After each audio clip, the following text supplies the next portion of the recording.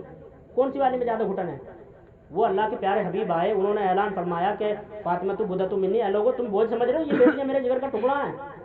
اور حد یہ ہو گئی یہ خواتین اپنی بچیوں کو ایسا درس دیتی ہیں اتنا الٹا سیدھا, اور بیٹے ان کے جوان ہو جائیں تو بڑی بڑی بیٹیاں آج کے زمانے میں عرفان بھائی عورتوں کی وجہ سے بوجھ بنی ہوئی ہیں دوسروں گھروں پہ جو بیٹیاں, کیونکہ یہ عورت جاتی ہے اتنے ایپ نکال کر آتی ہے اس کی بیٹی میں, اور اتنی بڑی بڑی مانگیں ہیں, آدمی کو پتہ ہی کچھ نہیں, اور اسے بلٹ چاہیے اور پتہ نہیں کیا کیا چاہیے, کتنی چیزیں چاہیے, اتنی ساری چیزیں چڑھانے کے بعد میں پھر بیٹی ودا ہو کر کے آئے گی, پھر بھی اس کی جان کھا رکھی ہے. ارے تجھے غیرت کرنی چاہیے کہ جب تمہارے پیر کی جوتی سمجھا جا رہا تھا, بالکل ذلیل حقیر سمجھا جا رہا تھا, تمہارے گلے میں کھجور کی رسیاں باندھ باندھ کے پہاڑوں میں پھینک دیا جا رہا تھا, اس وقت کے زمانے کو اور آج کے زمانے کو ذرا یاد کرو. رسول اللہ نے تمہیں یہ مقام دے دیا. اور ایک بات اور سن لو, آج یہ قدموں کی جو جنت ہے نا, وہ 7ویں آسمان کی جنت کھینچ کے جو تمہارے قدموں میں رکھ دی ہے, یہ کسی اور نے نہیں رکھی, یہ بھی دین رسول اللہ کی ہے. یعنی کسی کے باپ میں دم ہے 7ویں آسمان کی جنت کھینچ کے قدموں میں رکھ دے, سمجھے؟ تو اسلام نے ہمیں تھوڑا بہت کچھ نہیں دیا, بہت کچھ دیا ہے. شکر گزار بنو, اللہ تعالیٰ کا شکر ادا کرو جتنا اس نے دیا ہے. کھاؤ پیو, اچھا کھاؤ, اچھا پہنو, لیکن ساتھ میں یہ پیشانی دیے اسے رب کی بارگاہ میں جھکاؤ, اور انسان کے بچے بنو, ان برائیوں سے بچو. اور نوجوانوں یار تم پوری 3 گھنٹے کی فلمیں دیکھ کر کے اپنی پوری راتیں برباد کر رہے ہو موبائلوں میں. اگر میں کسی بھی نوجوان کو کھڑا کر کے اس سے کہتا ہوں کہ تو 11 سال تک 3 گھنٹے روز فلم دیکھ, تو وہ 3 گھنٹے فلم دیکھنے کی وجہ سے کامیاب ہو جائے گا؟ بتانا جی. 3 گھنٹے روز فلم دیکھے, چلا کر لے پورا, وہ تو اسے کامیابی ملے گی؟ کچھ بھی نہیں ملے گا. لیکن وہ 3 گھنٹے اگر رسول اللہ کے ساتھ لگا دے درود پڑھنے میں, آسمان چھو لے گا, آسمان, پوری دنیا اس کے قدموں میں جھک رہی ہوگی. اگر 3 گھنٹے رسول اللہ کی بارگاہ میں ایک جگہ بیٹھ کے درود پڑھے سرکار کا, تو اس وقت کی قدر جانو, وقت کی قیمت جانو. وہ قیامت کا دن بہت ہی زیادہ پرخطر ہے, سمجھ میں آیا؟ قبر کا منظر اتنا عجیب و غریب ہے. لوگ کہ ہم دیکھا جائے گا جو ہوگا, کیا دیکھا جائے گا اس میں؟ جب قبر میں بالکل چاروں طرف سانپ کیڑے مکوڑے اور آگ بھر دی جائے گی, جب دیکھا جائے گا. کیا کر لے گا وہ کوئی مسلمان؟ کوئی بھی کچھ کر سکتا ہے وہاں پہ؟ کوئی کچھ نہیں کر سکتا. بہرحال بالکل آپ لوگوں سے ہاتھ جوڑ کے میری گزارش ہے کہ اپنے آپ کو بدلو. میری ماں اور بہنوں, دین کی طرف آ جاؤ. اللہ تعالیٰ فرماتا ہے یا ایھا الانسان ما غرک بربک الکریم, اے بھاگنے والے, اے دین سے دور ہو جانے والے, لوٹا بربک الکریم, تیرے رب کی رحمت بڑی کریم ہے, تیرا رب بڑا ہی کریم ہے, وہ بخش دے گا, مہربان ہے وہ. اور ایک جگہ ایک مسجد کے دروازے پر لکھا ہوا تھا کہ اے لوگو, اگر تم گناہ کر کر کے تھک گئے ہو تو اپنے رب کی بارگاہ میں لوٹ آؤ, تمہارے رب کی رحمت ابھی نہیں تھکی ہے. اگر تم گناہ کر کر کے تھک گئے ہو تو لوٹ آؤ, پاک پروردگار عالم کی رحمت بخشتے تمہیں تئی نہیں تھکی ہے. اگر تم آج بھی توبہ کر لو گے تو اللہ تعالیٰ تمہیں ایسے کر دے گا جیسے کہ تم ماں کے پیٹ سے پیدا ہوئے. اور فرمایا حدیث میں آتا ہے التائب کما لا ذنب لہ, گناہ توبہ کرنے والا ایسا ہی ہو جاتا ہے جیسے اس نے کوئی گناہ کیا ہی نہیں ہے. اللہ تعالیٰ کی بارگاہ میں دعا ہے کہ اللہ ہماری اس محفل کو اپنی بارگاہ میں قبول و منظور فرما لے, ہماری ماں اور بہنوں کے بھائیوں کے آنے کو قبول و منظور فرمائے, آمین. وآخر دعوانا الحمدللہ رب العالمین. درود پاک پڑھنے اللہم صلی اللہ علیہ وسلم.